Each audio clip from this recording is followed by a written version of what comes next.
Ini untuk mengikat ya segini saja. Untuk ikat. Ya, potong ke sana.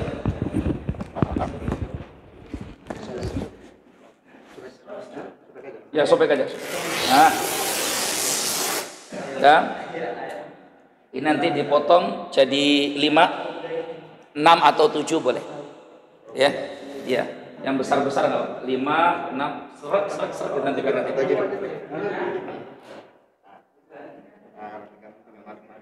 Ya. 5 atau 7 enggak apa-apa, biar ini ada sisa enggak apa-apa.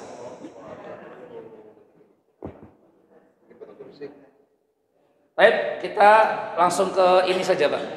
Biar ini dipotong dulu nanti.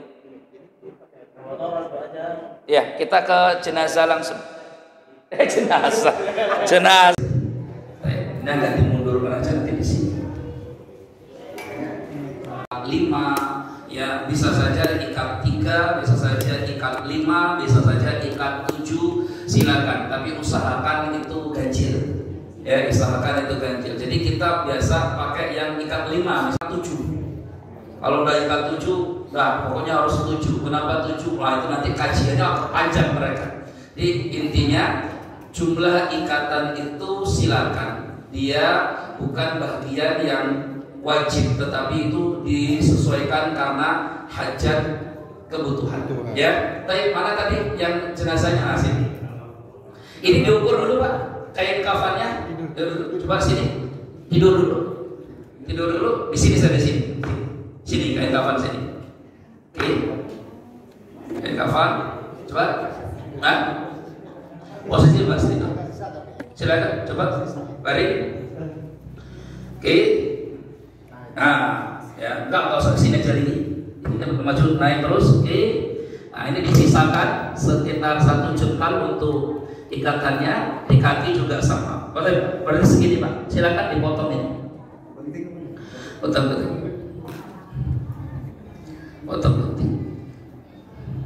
Langsung dipotong. Oke, langsung disobek saja. Ya, 1. Baik, ini kita untuk laki-laki dulu. Silakan. 3 ya. Karena Rasulullah SAW dikafani dengan salasa akfan, 3 kain kafan sahuliyah. Cuma Nabi itu kain kafannya sahuliyah. Sahuliyah itu ada garis-garisnya. Jadi nggak murni putih. Nah, murni putih dia ada garis-garisnya. Jadi itu menunjukkan boleh saja silakan pakai kain kafan apapun ya. Baik. Dan kain kafan ini wajib dari harta si mayit. Ya, kain kafan ini wajib dari harta si mayit. Beli dengan uangnya mayit. Kalau mayit nggak punya uang, nanti ahli warisnya yang membelikan, wajib ahli warisnya. Kalau ahli warisnya nggak punya uang, baru boleh sedekah kaum muslimin. Ya, sedekah kaum muslimin. Gitu ya. Ini sudah 3? Sudah? Baik. Bangun dulu. Kita kasih dulu ininya. Silakan kita kasih dulu apa namanya? Ikatannya, ikatan kainnya. Di bawah ya. Ini kita mau ikat ini untuk kepala. Sebenarnya kepala tak perlu panjang-panjang ya. Kepala ini untuk di leher, ini untuk di badan, di tangan ya. Ini dekatkan, ini dekatkan. Oke, untuk di badan. Dan ini agak jauh untuk di paha, di lutut. Nah, untuk di lutut. Ini 1 kita 5 untuk di kaki. Ya, untuk di kaki. Jadi kita pakai 5 ikatan. Kalau mau 7 pun boleh. Baik, bereskan dulu. Ini ujung kepala ya. Baik, sudah.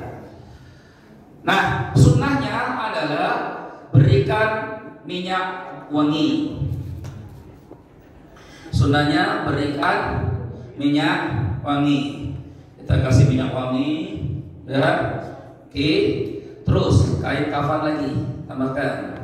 Ya, untuk laki-laki yang kedua dia agak menjorong ke kanan, boleh menjorong ke kiri, boleh silakan menjorong ke kanan, oke, begitu, menjorong ke kiri. Kalau dijahit, nah, menjahit itu ada khilaf di kalangan ulama. Syafi'i melarang itu sebenarnya, nggak boleh dijahit. Makanya solusinya itu karena kita kain kafannya kecil, begini.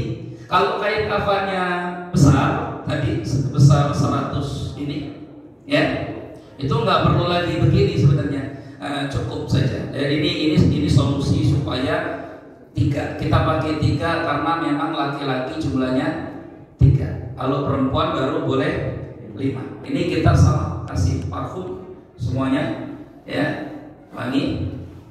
Atau nanti boleh ditambahkan lagi di sini biasanya serbuk-serbuk, ya. Tapi yang sunnah pakai minyak wangi. Mana yang jenazahnya tadi? Oke. Silakan baring dulu di sana. Terus ke sini lagi. Oke. Nah, mundur lagi ke sana. Oke, ini untuk ikatnya selesai. Kakinya cukup semua. Sunnah yang pertama ini tertutup ya. Mana tadi kainnya? Kain jari mana jari? Kain jarinya mana? Masih di luar. Jari. Kain jari. Yang kering jangan basah.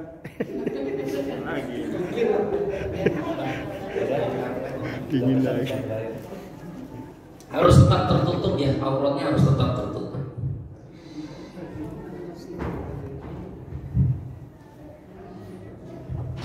Nah ini awas, hati-hati Pak. Coba bangun dulu. Ini jangan dipaskan. Awas, bangun dulu. Harus lebih ya. Iya, harus ketimpa ke sini. Terus ingat tali karena nanti jenazahnya miring ke kanan, berarti tali yang di kanan dipanjangkan supaya ngikatnya di kiri sini. Yang kanan mana? Yang kanan mayit mana? Kanan mayit sini. Berarti ini lebih panjang. Makanya ini tarikannya ini lebih panjang. Jadi posisi ya tarik. Oke. Nah, posisinya nanti jenazah ada di sebelah sini. Ya, ini kayaknya nggak apa-apa. Nah, jadi ini kan karena untuk ngikat.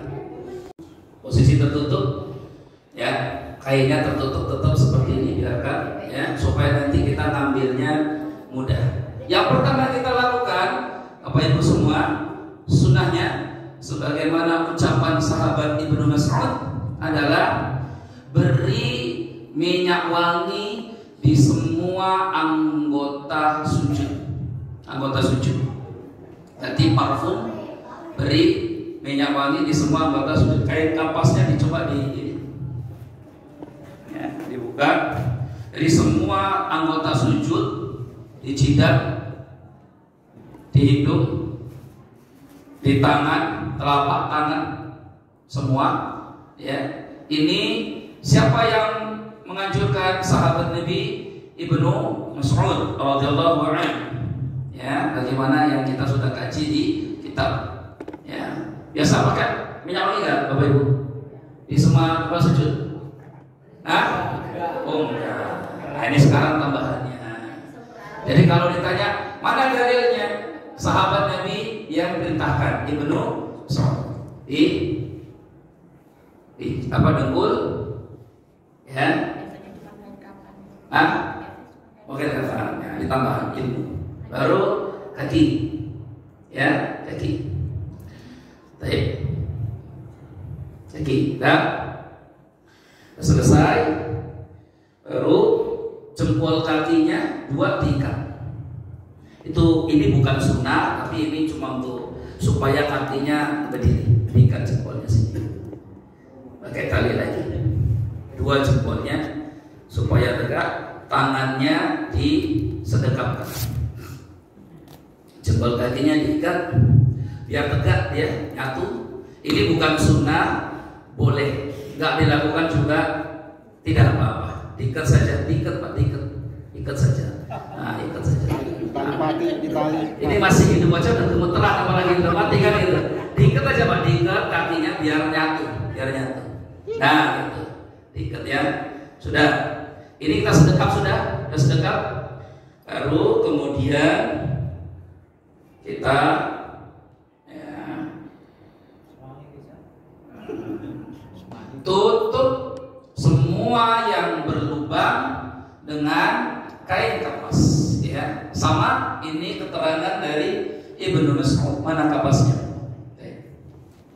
Semua yang berlubang dengan kain kapas ya. Nah, silakan Pak, bagi-bagi Pak. Tutup. Boleh, silakan. Kan biasanya kita pakai buku ini, pakai apa? Boleh aja, ini kotor nanti ya, nggak masalah. Pakai ini, pakai apa? Sama saja. Tai geraji itu. Iya. Boleh. Ini kan made in Indonesia buatan. Kenapa ada hikmah saya nggak tahu ini serbuk apa saya nggak tahu. Tapi kemungkinan ini pengwangi, pengharum-harum juga. Ini wangi kan ini? Kalau dibuka harum kan ini? Enggak juga. Harum ini, kayak rempah-rempah begitu. Ini nggak apa-apa, ini wangi. Ini wangi apa? Wangi ini, pengharum. Sama, fungsinya sama seperti kapur baru, fungsinya sama untuk pengharum-harum. Nggak apa ya? Tutup hidungnya kecil saja, ya, gitu. Kita tutup hidungnya pelan-pelan aja. Oke, ini cair-cair. Kapasnya, kalau bisa kapasnya itu jangan yang begini, ya. Cari kapas itu yang kotak-kotak itu loh, ya. Ini karena belum pengalaman mati, jadi gini. Jadi ini boleh. Ya. Ada satu paket biasanya. Beli paketan. Iya, paket biasanya. Tentu. Nah, yang paling penting adalah lubang dubur dan kubul kemaluan. Itu harus ditutup pakai kapas. Nah, makanya kalau kapasnya ini agak susah. Ya, anggap saja kapasnya besar ya. Jadi kita buat kapas itu untuk menutupi kubul dan dubur, hampir seperti pakaian celana dalam. Nggak perlu. Nanti kalau baca buat BH sekali ada ini kan? Iya, artinya cawat atau apa itu tidak. Cukup dengan kapas, ya, cukup dengan kapas. Karena orang kita ini kadang ada tambahan cawatnya untuk laki atau perempuan gitu ya. Nanti yang perempuan kita tambahkan apa lagi kan? Cukup kain kafan itu cukup 3 atau 5. Kalau ditambah dengan cawat berarti jadi 6, jadinya 6, ya, itu. Jadi tidak bagus, gitu. Jadi saya tidak anjurkan dan kita nggak anjurkan dan kita nggak temukan kata cawat itu di dalam kitab-kitab fikih. Karena cawat biasanya ditambahkan tuban. Orang Arab biasa pakai kata tuban untuk cawat, bukan tuban yang Jawa Timur, bukan ya. Tuban itu artinya celana dalam, cawat. Tapi nggak ada kata itu ditemukan. Artinya tutup saja dubur dan kubul dengan kapas. Kapasnya makanya kapas yang lebar. Ya, masukkan tanpa kemudian usahakan tidak menyentuh kemaluan. Usahakan ya. Jadi harus betul-betul tutup semua dan tidak melihat kemaluan. Gitu ya. Poinnya ya. Nah, ini semua diberi kapas. Tempat sujud semuanya diberi kapas. Tempat sujud tangan ya diberi kapas, tangan ini diberi kapas. Terus di mana? Dengkul diberi kapas. Ya, beri kapas. Terus begitu sampai di kaki diberi kapas. Baik. Kalau ini ada nggak keterangan beri kapas semua di tempat ini? Ada. Lagi-lagi ini dari sahabat Nabi Ibnu Mas'ud. Kata Ibnu Mas'ud, aku suka kalau orang meninggal setiap tempat sujudnya beri minyak wangi parfum dan diberi kapas. Beri parfum, beri kapas ya. Jadi ini semuanya di kaki nanti diberi kapas. Oke, selesai seperti ini ya. Berarti kita sudah selesai semuanya. Kita akan mulai menutup apa jenazah. Boleh, kan muka itu kan karena ada mulut, ada ini, jadi ditutup pakai muka, boleh, nggak apa-apa. Itu lebih praktis. Jadi lubang-lubangnya ketutup semua dengan kapas tadi, boleh saja. Baik, ini selesai. Kita mulai tutup kafan dari kanan. Tutup dari kanan. Mana kanan? Di kanan. Ya, mulai dari kanan. Jangan dulu, nanti ditariknya. Kalau coba ini salah satu kekurangan kain kafan kita karena kecil. Tutup ini, masuk. Ini ya. Oh ya, karena tadi cuma ini ya. Tarik, baru ditarik jari. Tariknya jari supaya aurat tidak kelihatan. Ya. Nah, ini dimasukkan. Dirapikan. Oke.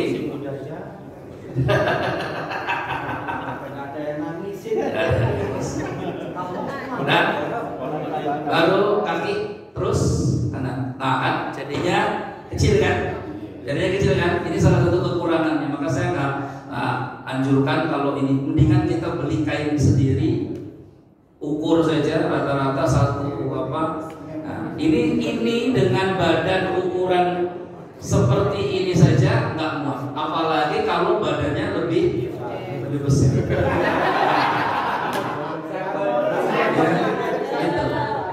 Ya. Konsekuensinya apa?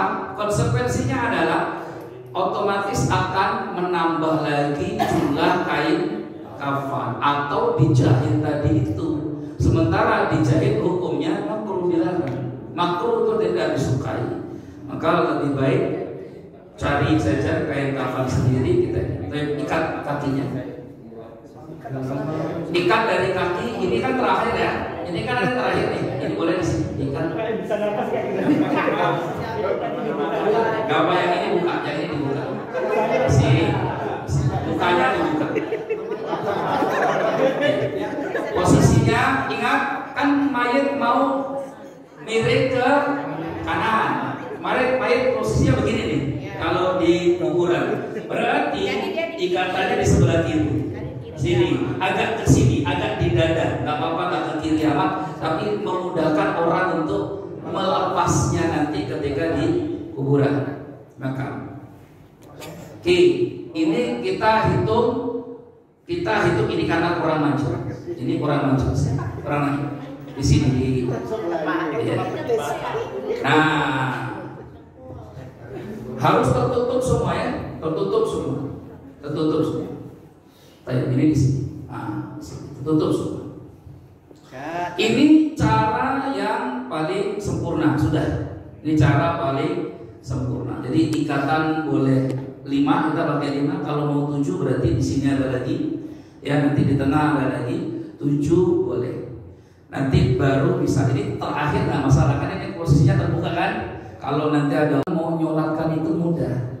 Jadi salah satu kehilafan kita ini menunda-nunda memandikan jenazah. Akhirnya orang takziah datang tapi tidak menyolatkan. Jadi minimal melayat itu adalah sholat. Minimal melayat itu adalah menyolatkan. Itu minimalnya. Jadi kalau cuma datang takziah nggak nyolatkan rugi banget. Tapi orang mau nyolatkan sementara dia belum dimandikan. Nah ini salahnya. Ya. Jadi kalau sudah begini enak, orang datang mau nyolatkan sholatkan. Karena sholat jenazah tidak harus berjamaah. Ya boleh sendiri, boleh bertiga, boleh berlima, boleh banyak boleh. Tapi yang banyaknya harus ada. Misalkan nanti kita akan sholatkan sama-sama rame-rame, insya Allah jam 9 atau jam 10. Nah itu baru rame-rame. Usahakan dibuat minimal 3 soft. Minimal. Lebih dari 3 soft bagus. 4 soft kah, 5 soft kah, 9 soft kah, 10 soft. Jadi nggak harus ganjil, nggak apa-apa. Yang penting minimalnya sudah tercukupi. Minimalnya 3 soft. Karena siapa yang meninggal disolatkan oleh 3 soft, Allah berampunkan dia dan berikan syafaat. Minimal 3 soft. Ustaz ini jadinya 6 soft. Nggak apa-apa, lebih bagus. Minimalnya 3. Apa harus ganti? Tidak harus ganjil. Tidak harus ganjil untuk barisan soft tadi, ya. Tapi minimalnya 3 soft. Kalau dia cuma 10 orang, 10 orang pun dibuat 3 soft. Ya, kalau 10 orang gitu ya. Baik. Ini sudah selesai. Ini sudah selesai. Ya. Nah, kalau sudah selesai semua begini, berarti tinggal disolatkan. Ini untuk laki-laki. Ada pertanyaan tentang ini?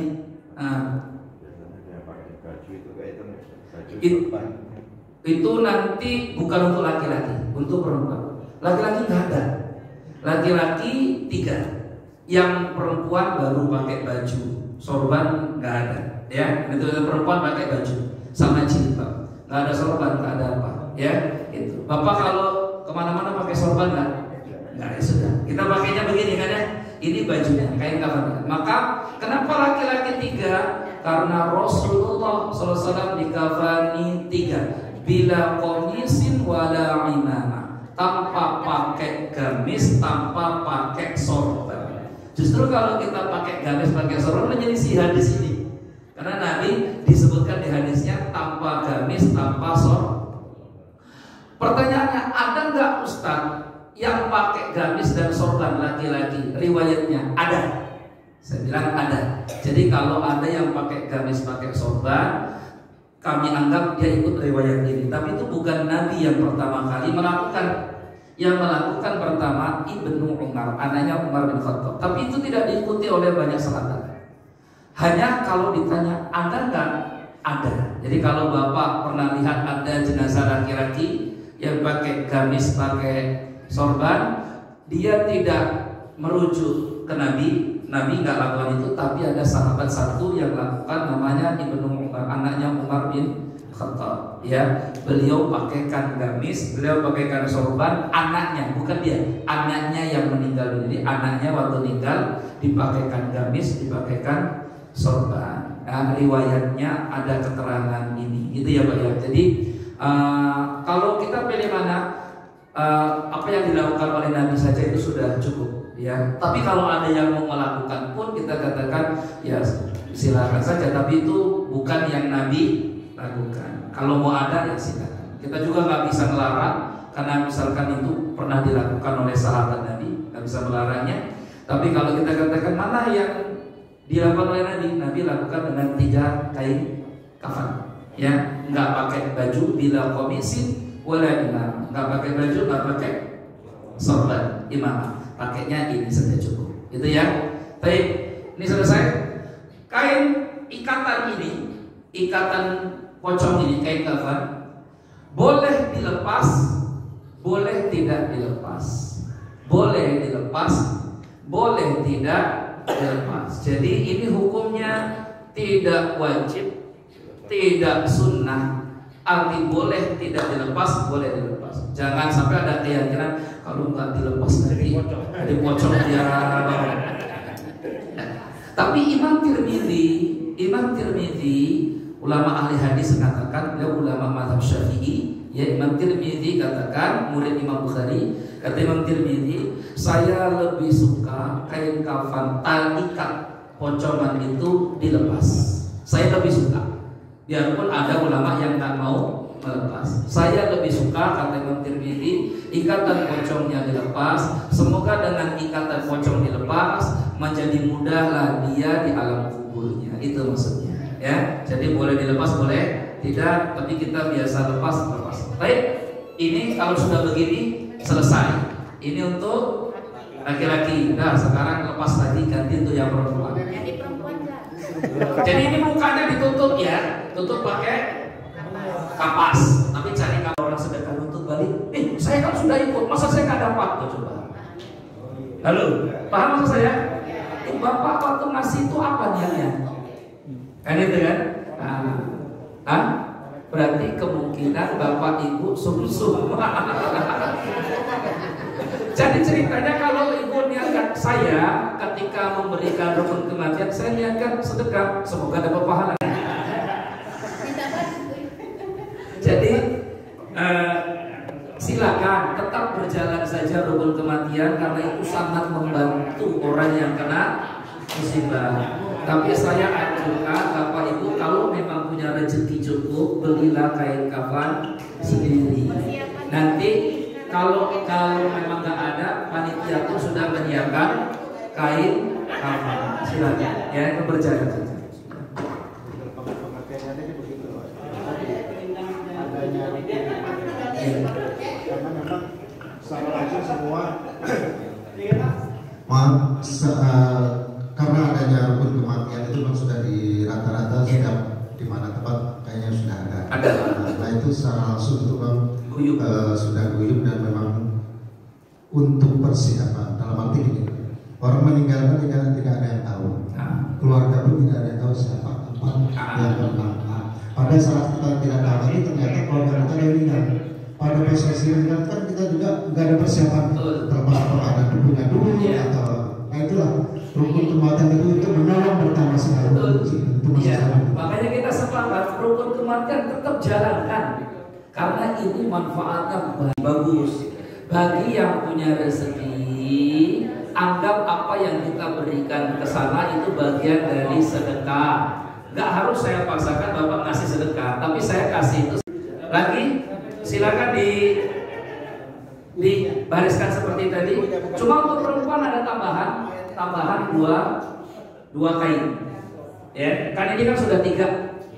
Tambahkan 2 kain. ukurannya sama ya. Baik, yang jilbab tidak perlu pakai jahit, tidak perlu pakai ikat, tidak perlu pakai jarum, pentol, nggak perlu. Ya, kita lebihkan sedikit saja, jilbab sekitar 1 meter, boleh? Silakan.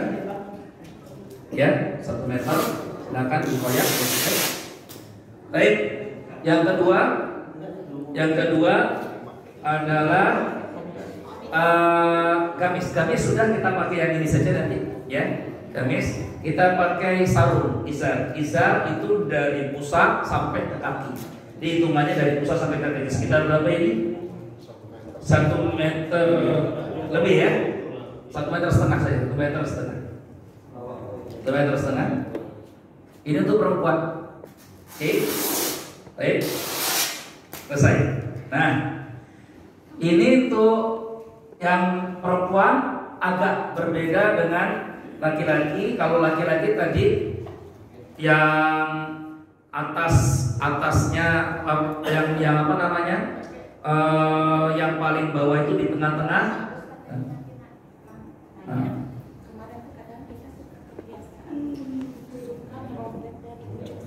Iya, diambil. Iya, nggak masalah. Nggak masalah. Ini kan talinya kita ambil sendiri. Ya. Kalau diambil lagi makin kecil dia. Ya. Nah, kalau perempuan usahakan kita justru yang di bawah itu yang besar tadi dibagi 2 dulu. Nah, ya. Oke. Terus ini dibagi 2. Kalau laki-laki tadi di bawah kan ya. Karena perempuan harus lebih tertutup aurat. Oke, baru. Nah, ini ya di tengah yang ada. Oke. Kebalikan. Ya. Kebalikan. Karena lebih harus tertutup. Baik. Baru ini taiba, ini namanya baju. Ini namanya baju. Nanti jadi bajunya lah perempuan. Mana turunkan ke bawah. Oke, ini jadi bajunya. Turunkan ke bawah karena nanti di sini ada jilbabnya. Oke. Nah, jadi ini kan kepanjangan kan ya? Ini kan kepanjangan kan ya? Ya karena kita tadi ukurannya motong untuk laki-laki. Kalau untuk perempuan berarti nanti diukur saja dari leher sampai ke apa? Itu ya. Baik. Sudah. Ini apa nih? Jilbab. Jilbab nanti yang paling terakhir di sini di atas ya. Ini sarung. Sarungnya begini. Dari pusat ke kaki. Oke, dari pusat ke kaki. Oke, jadi tidak harus dijahit-jahit, tidak harus diikat. Nah, ini baju sarung dulu ya. Oke, selesai. Ini jilbab.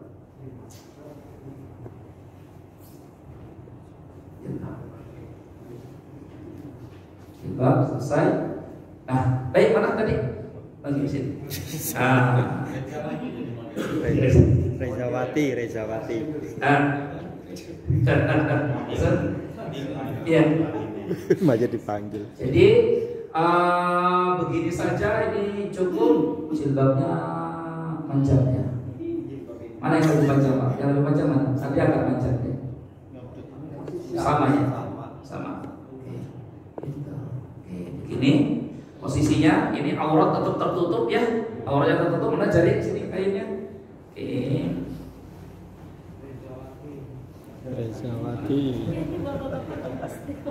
Nah, Ibu gantian. ini kita anggap semua sudah kita tutup ya, pakai parfum, pakai kapas, pakai apa, kita sudah anggap kita tutup. Jadi ini dianggap sudah pakai parfum, pakai kapas, pakai semuanya. Dan dianggap perempuan. Terus kita mulai dari khimar, pakaikan jilbabnya.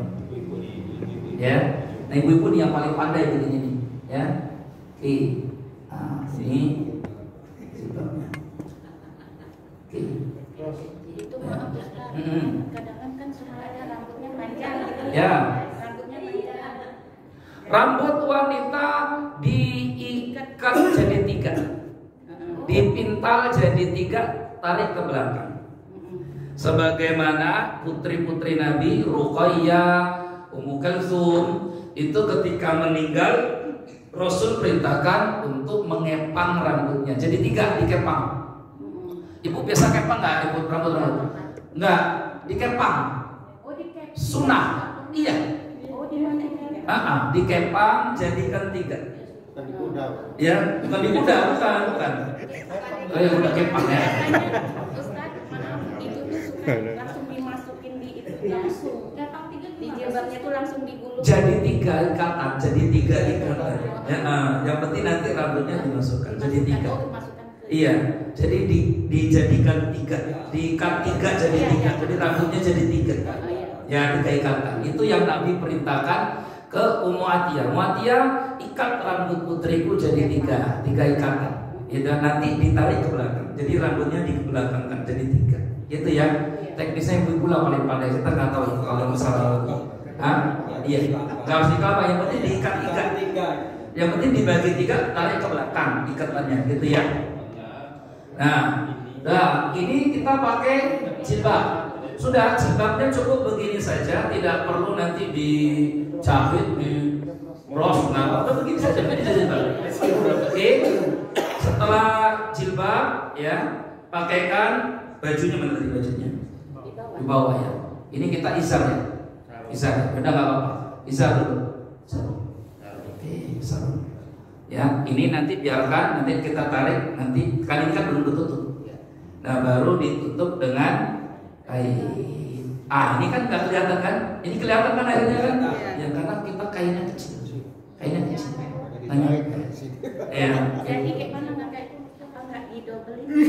Ya, otomatis harus didobel karena aurat. Gitu ya. Ini kan kita bahasanya, kalau gitu kita tarik sini, jenazahnya biarin saja dulu, kita tarik dulu gini supaya kita bisa nutup di ini. Akhirnya kan didobel. Harusnya di sini dilebarkan semua. Baik ya. Jadi intinya ini harus ketutup. Kalau kamu aurat semua ini kebuka. Gitu ya. Ini solusinya. Jadi ini memang problem kita ini kain kafannya karena terlalu enggak ya. Ini. Kalau kecil kayak gitu Pak Ustaz. Jadi maaf ini disambung. Di apa kan namanya kan boleh nggak misalnya dibentuk bolanya itu kayak dibikin ini jadi bisa ketutup. Baju. Ya, makanya orang kita ini cerdas. Orang kita pakainya begini, mana coba sih? Saya kasih contoh. Orang kita digunting. Ya, tahu saya digunting supaya leher masuk ke leher. Jadi begini orang kita nih. Ya. Bagi 2 begini.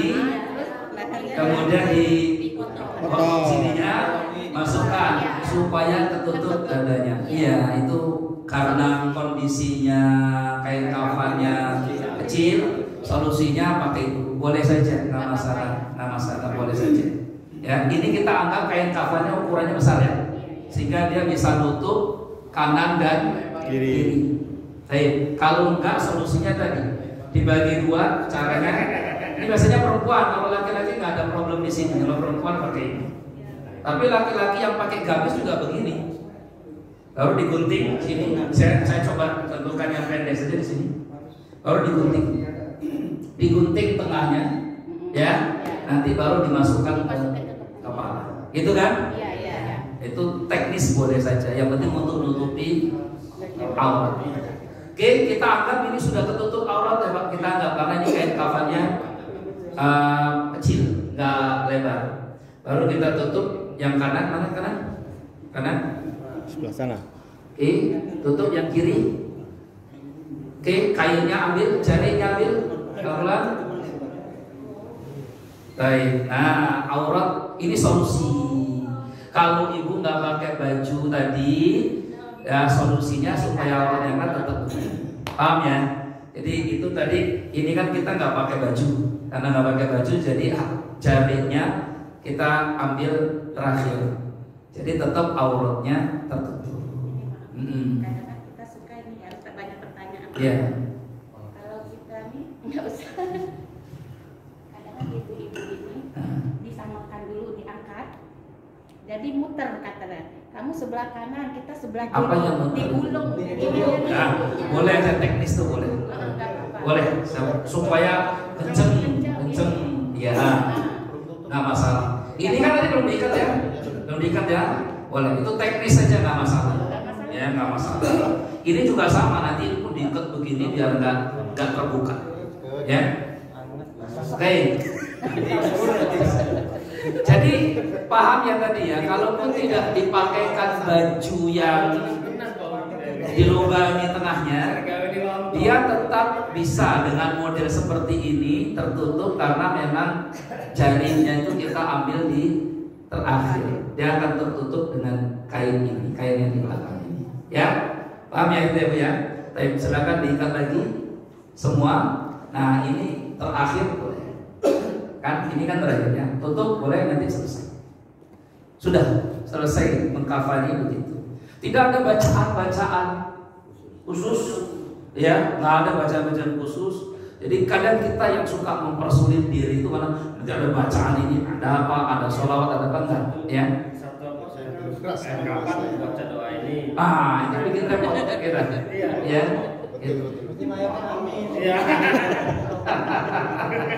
Artinya siapapun orang bisa mengkafani. Kalau ada begitu bacaan-bacaan khusus apa, khawatirnya ini oknum ini supaya dia terus ya, harusnya kita senang kalau semua kaum muslimin bisa mempraktekkan jenazah, karena nggak ada yang penting. Semua poinnya adalah kain kafan menutup semua badan.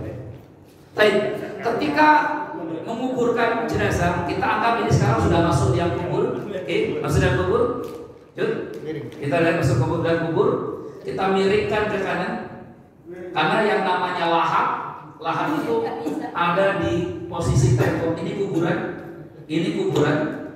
Lahat itu ada di dalam temboknya ini, di keruak, ya.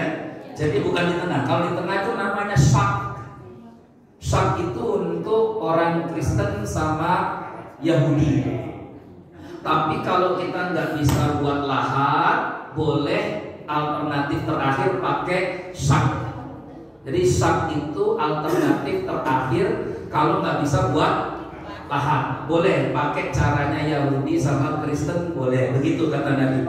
Allah dulana wasyaqu li ghairina. Lahat itu untuk kita, syak itu untuk selain Islam. Tapi kalau nggak mungkin pakai lahat, pakai syak. Karena lahat ini dia harus mengeruk di sini. Kalau teks teksturnya tanahnya rontok, maka bisa ambrol. Ya, jadi ini cari tanah yang kuat baru bisa. Kalau ini musim hujan agak susah. Jadi itu kita anggap ini lahat, maka cara memasukkannya begini tetap, ya. Kemudian dia posisinya ada di sebelah kanan, ikatannya tadi pas, ya, ikatannya pas. Dalam mazhab Syafi'i dianjurkan pipinya dibuka, Ya, pipi yang kanan dibuka, disentuhkan ke tanah. Disentuhkan ke tanah.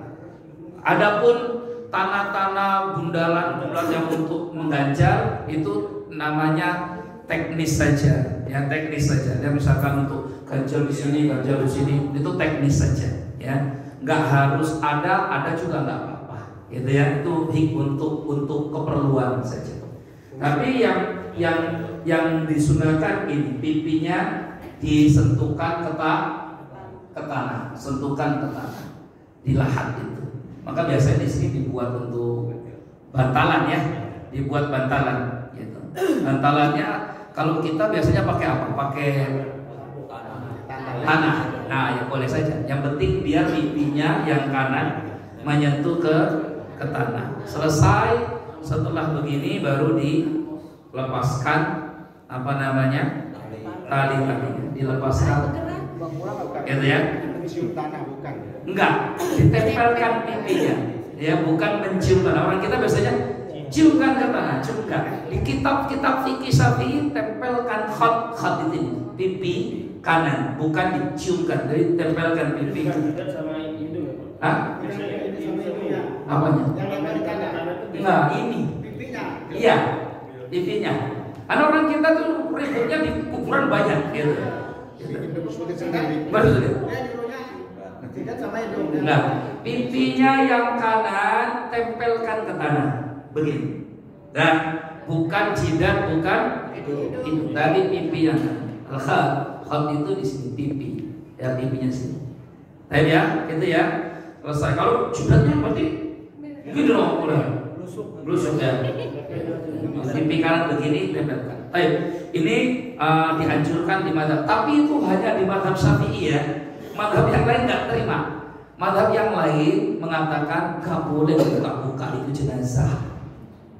Jadi jenazah itu nggak boleh dibuka karena dia aurat. Wajahnya pun harus ditutup. Jadi harus siap dengan perbedaan. Maka saya sampaikan di sini harus siap dengan perbedaan. Dalam mazhab Syafi'i dibuka pipinya, tempelkan yang kanan. Mazhab yang lain nggak boleh. Makanya seperti Maliki nggak pakai itu dia. Harus ditutup semuanya. Bahkan dilarang. Memang ada perbedaan pandangan mazhab ya. Jadi tapi kaki juga nggak boleh disentuh ini. Enggak, kaki nggak dibuka. Karena kalau di sini dibuka. Nah, itu dia harus rujuk. Enggak, cuma pipi. Ya. Itu harus dirujuk. Saya wallahu a'lam. Kalau ada ustadz yang bilang kakinya harus, itu dia harus membawakan kitab dari mana. Tapi kita pakainya kitabnya sendiri ya. Gitu. Nanti harus buka. Menusakan kakinya harus dibuka juga, temukan. Dan berarti dia harus datangkan kitabnya di mana. Nanti kalau ada nggak apa-apa. Nanti kalau memang ditemukan, oke kita ikut itu, nggak masalah. Tapi ini yang bisa. Saya rasa kan udah kebiasaannya seperti iya, tradisi. Tapi yang mana yang dalam kitab Syafi'i itu yang kita sampaikan, ya. Oke, di mazhab yang lain ada yang nggak boleh buka. Ya, kita hormati itu. Tapi kita katakan di mazhab Syafi'i dibuka pipinya, gitu saja selesai. Jadi perdebatannya nggak kemana-mana, nggak ribut akhirnya, gitu ya. Nah, jadi misalkan sono nggak buka. Kayak misalkan bapak misalkan nanti ke Saudi, di Saudi di sana jenazahnya pakai mazhab Maliki, nggak ada dibuka-buka. Nanti kita buka itu buka, nggak boleh mereka buka. Emang nggak dibuka. Kalau kita dibuka.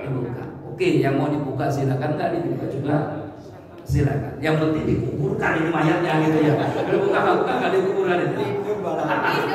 Nah, selesai ini ya, di mazhab Syafi'i yang paling kuat sebenarnya tidak diazankan.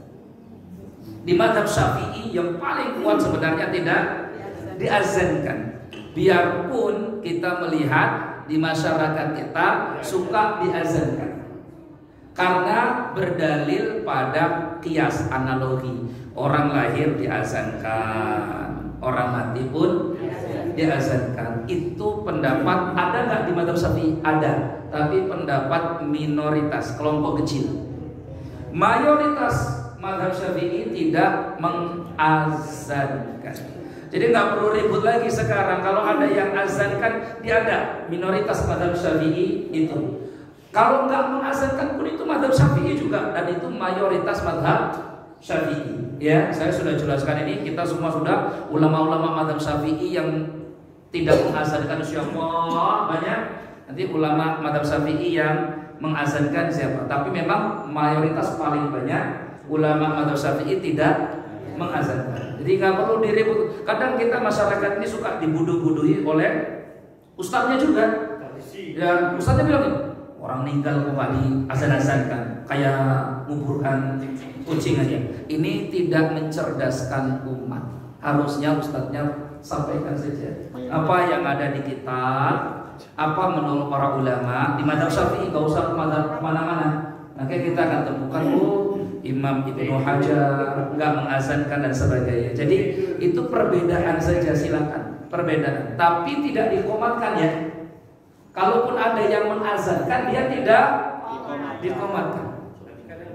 Nah itu kan kita pada banyak. Maka yang dijadi dalil bukan perbuatan orang, tapi jadikan dalil adalah kitab rujukannya apa gitu.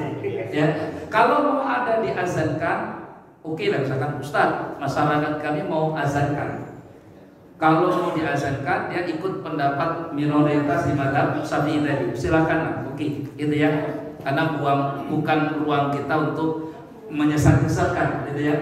Kalau nggak diazankan pun tidak apa-apa, dan itulah kebanyakan di mazhab Syafi'i. Tapi bukan dikomatkan. Jadi azankan kalau mau diazankan. Saya sendiri ikut pendapat tidak mengazankan. Tapi kalau ada bapak ibu mau mengazankan pun mengikuti apa pendapat tadi pun silakan saja, gitu ya Pak ya. Jadi ini fleksibel. Yang penting ini mayat dikuburkan, gitu ya.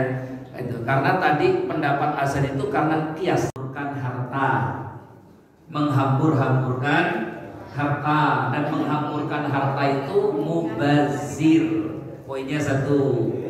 Terus yang kedua, dilihat dulu butuhnya apa. Kalau memang dia karena faktor penyakit sehingga memang harus tertutup oleh peti, maka itu hukumnya jadi mubah. Menghamburkan harta jadi mubah karena ada wajib, tapi itu boleh-boleh saja. Itu ya Pak ya. Itu. Silakan. Kalau ada lagi, nggak ada lagi cukup? Ada? Silakan. Ada. Dimakamkan habis itu berdoa. Iya, karena Nabi anjurkan kita untuk berdoa. Kalau bisa doa sendiri-sendiri. Kalau nggak bisa ya bolehlah dipimpin nanti yang lain mengaminkan. Karena Nabi katakan istaghfiru li akhikum fa innahu al-mus'al. Mintakan ampunan untuk saudaramu setelah dikuburkan, karena sekarang dia akan ditanya oleh malaikat. Jadi doakan. Talqin Ustaz boleh. Kalau mau ditalqin boleh. Dalam mazhab Syafi'i bahkan dianjurkan talqin. Tahu talqin ya? Nanti talqin itu ya fulan, ibnu fulan. Kalau begini nanti datang malaikat kepadamu tanya siapa Tuhanmu, man rabbuka, wa ma dinuka. Silakan, boleh. Hukum talqin ke mayit ada yang mensunnahkan, ada yang membolehkan. Yang hukumnya boleh. Enggak talqin tidak apa-apa, ditalqin juga boleh. Dalam mazhab Syafi'i bahkan hukumnya sunnah, sangat dianjurkan dalam mazhab Syafi'i. Ya, jadi silakan saja ditalqin yang biasa ditalqin ya, boleh saja itu, nggak apa-apa. Wallahu a'lam. Gitu ya. Cukup, ada lagi ngatur? Nah, ini poinnya. Doa itu dalam sholat. Orang kita ini ada terbalik. Doa sholatnya pendek, doanya panjang. Sebenarnya doa jenazah itu dalam sholat, ya, doanya panjang loh. Doa jenazah itu Allahumma ighfir lahu warhamhu wa'afihi wa'fu anhu wa akrim nuzulahu wa wasi' madkhalahu wa ghsilhu bil ma'i was salji wal barad wa naqqihi min al khataaya kama naqqaita thawbal abyad min al danas wa abdilhu daran khairan min dari. Kita ini enggak tahu, saya ini bingung juga ya. Saya baru kemarin nyolatkan jenazah hari Sabtu. Orang kita ini doanya jenazah pendek. Pakai doa minimal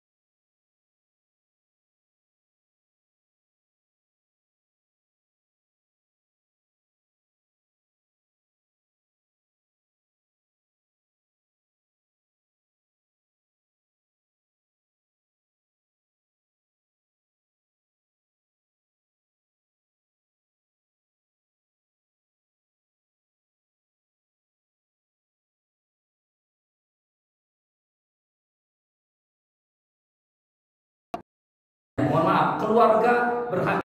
Iya, kalau keluarga memang mampu jadi imam,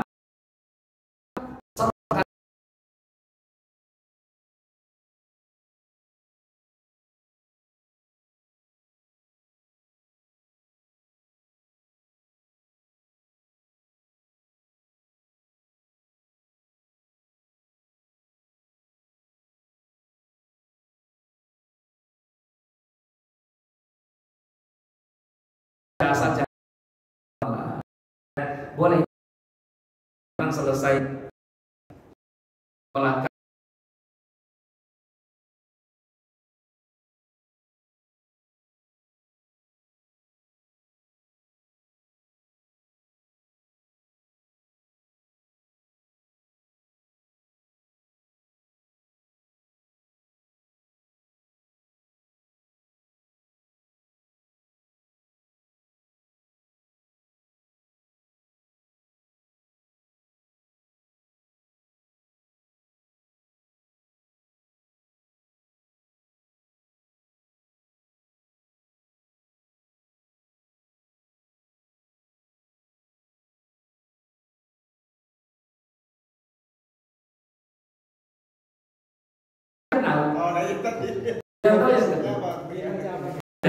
Ya,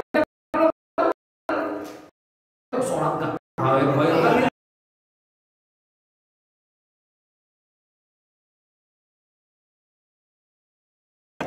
Orang nggak tahu. Orang yang suka kenal nama apa silakan. Nanti dia bersaksi itu ada konsekuensinya nanti di akhirat. Mana yang saksi mana? Yang katanya bagaimana orang? Iya kan gitu. Jadi yang bilang hoir itu dia yang betul-betul kenal. Ini teman kopro bareng kok masalahnya. Nah, gitu ya. Baik, jadi gitu Pak, sudah setengah 12. Moga-moga ini manfaat. Silakan. Jadi ini cara-caranya. Insya Allah siapapun bisa melakukan. Nggak harus.